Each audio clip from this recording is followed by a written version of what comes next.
Well, hello, and welcome everyone. As always, I'm your host, Joshua Pardee.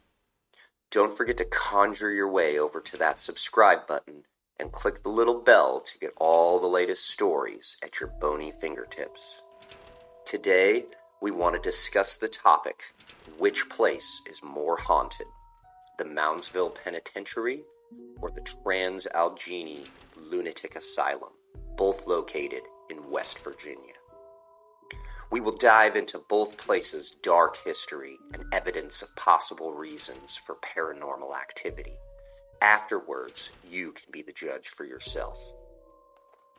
The Moundsville Penitentiary, operational from 1866 to 1995.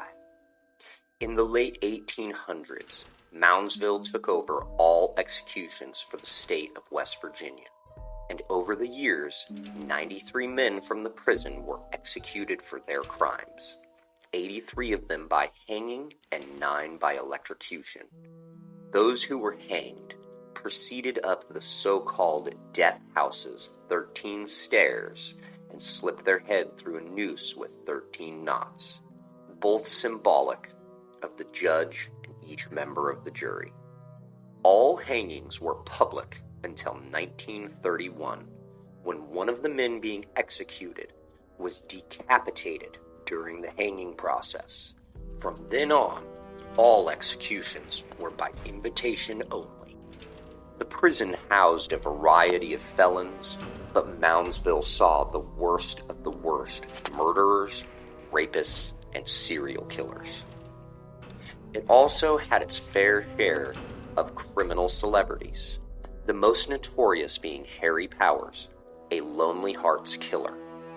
Powers used newspaper personal ads to lure lonely women into believing that he was looking for love and marriage, but in truth, he only sought to rob and murder them. He was hanged at the penitentiary in the spring of 1932, one of the 94 men executed on the premise during the prison's 119 years of operation. When West Virginia reinstated capital punishment in 1951, an inmate was commissioned to build the penitentiary's electric chair, known as the original Old Sparky. Originally, the chair was housed in the separate building located on the prison yard referenced as the Death House. Visitors have reported seeing the Shadow Man, a staticky silhouette of a figure that roams the entire prison grounds, along with spirits from prison guards and inmates past. Compounding its already shady history, the penitentiary was built on the leveled grounds of the Adena Native American tribe's sacred burial site. Prison guards would torture inmates regularly, from brutal whippings until inmates were nearly half dead, to the shoe fly, where a prisoner was fastened in a way that they cannot move, while a guard would place a nozzled hose of freezing water to flow over the prisoner's face until he was half drowned. Gangs like the Aryan Brotherhood and the Avengers Motorcycle Gang roamed the yard frequently, clashing over things like turf and control over the flow of contraband. Because of poor funding conditions within the prison, it continued to deteriorate. In 1986, the inmates rioted partly over a leaky sewer pipe that went under the floor of the prison cafeteria. During the riot, inmates killed 3 of their own. These men were believed to be prison snitches. Many so-called snitches were killed while serving their time at Moundsville Penitentiary. R.D. Wall was one such snitch who suffered the ultimate punishment at the hands of his fellow prisoners. On October 8, 1929, Wall was headed down into the bowels of the prison to where the boilers were kept when he was jumped by 3 other inmates. The men cut and stabbed at R.D. Wall with dull shivs. When they were finished, Wall was literally butchered into pieces. He is only one of the 36 homicides to take place at the prison.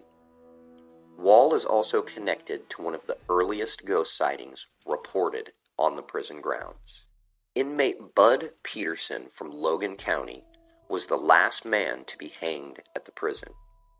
He was put to death on February 25, 1949. He was convicted of murdering a woman over a poker debt. After his sentence was carried out, Peterson's family refused to claim the body, so he was buried in the penitentiary cemetery, where many other unwanted corpses have found their final resting place. The ghosts of some of the 998 men who died here still roam free. The Shadow Man has been seen and even photographed. Staff of the prison have been accosted by unseen forces. Strange noises still echo throughout the cell blocks, and something dark seems to lurk in the bowels of the building. There are several areas in Moundsville known as hot spots, where an unusual amount of paranormal activity is reportedly occurring. Such places include the chapel, the shower cages, death row, the sugar shack, which was a recreational area, and the North Wagon Gate, which is where death row inmates were taken to be hung before the facility started using the electric chair. One other area known for strange occurrences is the circular entrance gate, which was used to separate arriving inmates from the warden's living quarters. According to reports, the circular cage turns periodically by itself, giving the impression that the spirits of criminals are still arriving at this prison today. The question remains, however, does Moundsville Penitentiary have a darker past and/or has more paranormal activity than the Trans-Allgheny Lunatic Asylum? Well, you can be the judge. The Trans-Allgheny Lunatic Asylum, operational from 1864 until 1994. Commissioned in the early 1850s, the hospital was the first hopeful development in centuries for mental health patients. However, this would-be peaceful place turned very dark very quickly. The facility sits on 666, yes, that is 666 acres of land. Its walls are 2.5 feet thick, designed to muffle the screams of people in mental agony. When it opened its doors in 1863, the Trans-Allgheny Lunatic Asylum was renamed the West Virginia Hospital for the Insane. In 1881, disaster struck. Due to an increase in mental health diagnosis and the stigma surrounding the disease, the facility soon found itself overrun with patients. The sheer number of patients began to turn the facility's resources upside down, cramming patients together in a small, tight space. By 1938, the Trans-Allgheny Lunatic Asylum was 6 times over the capacity. The patients inside were running wild, and the staff struggled to regain control of the facility. At its peak in 1950s, the hospital was holding 2,600 patients. This is more than 10 times the number that it was intended to house, which led to many factors from malnutrition and a lot of unbearable living conditions. The once bright, clear windows were covered with grime, darkening and further chilling all of the rooms. The wallpaper was peeling from decay, and where it hadn't been disintegrating on its own, the patients tore it off in total panic and dismay. As things grew worse for the facility, any patient that was deemed unable to be controlled had been locked into cages in open spaces. The asylum had also become a training ground for experimental lobotomies by Walter Freeman. In his lifetime, Freeman performed some 4,000 lobotomies. leaving sometimes perfectly healthy patients, but with lasting physical and cognitive damage. Freeman's famous ice pick method, which involved slipping a thin, pointed rod like an ice pick into the patient's eye socket and using a hammer to force it to sever the connective tissue in the brain's prefrontal cortex, resulted in a number of deaths on the facility's grounds. In the end, the only thing on the facility grounds that actually grew to accommodate the numbers was the on-site graveyard. The facility now sits abandoned, as if the patients simply vanished into thin air. Rooms are still filled with medical equipment from the days of active use, and wheelchairs still sit in its hallways. Due to the endless reports of paranormal activity within its thick, soundproof walls, many consider this to be the world's most haunted building. In the mid-1800s, it was very easy for an angry husband or spiteful family member to get someone committed to a mental institution. In fact, people would receive money simply for dropping off potential patients, no questions asked. Once confined, patients were subject to an array of abuse and torture. Methods included ice water baths, bloodletting, insulin coma therapy, confinement cages, confinement cribs, electroshock therapy, and of course Freeman's famous ice pick method lobotomies. There were numerous reports of suicides, murders, and rapes as the situation completely spun out of control. Over the years, but especially since the asylum closed, the following paranormal activity has been reported. Workers have quit after hearing squeaky wheels rolling along the tiled hallways. Staffers also report seeing ghosts walking through walls.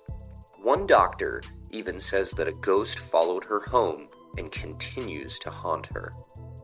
Many people report seeing a ball of light moving rapidly down the hallways. On the first floor is a ghost named Ruth, who was said to hate men while she was alive and used to throw things at them.